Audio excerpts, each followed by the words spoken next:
Takže symbolicky ju pokrstíme z cyklistickej fľaše. Áno, to sa prosím podarilo.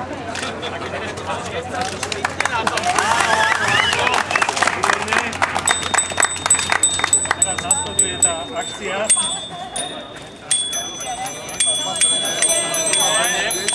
Áno.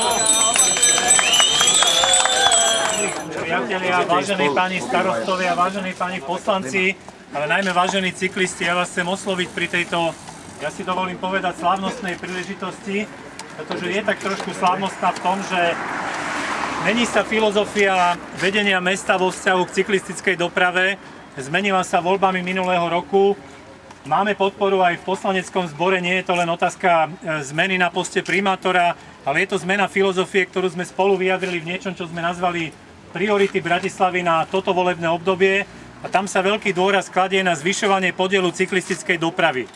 Nie len v zmysle rekreačnom, to znamená, aby ľudia chodili na bicykli vo svojom voľnom čase, ale chceme vytvárať podmienky preto, aby sa bicykel a cyklistická doprava stali súčasťou riešenia problémov dopravy v meste.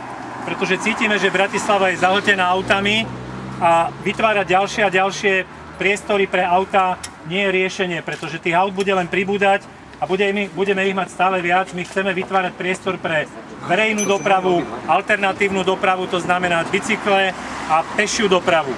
Toto je filozofia, s ktorou pracujeme. Ukazuje sa, že všetky dobré veci sa nerodia ľahko. To znamená, aj táto cyklotrasa sa nerodila ľahko, pretože sme najprv potrebovali získať súhlas poslancov so zmenou rozpočtu. Predpokladáme, že pri diskusii o budúcom ročnom rozpočte tých peňazí na cyklotrasy bude viac a budeme pokračovať v tom, aby sme naozaj predĺžovali cyklistické trasy v strede mesta, aby sa nám ľudia mohli dostať do práce bicyklom. Áno, tak. Tak.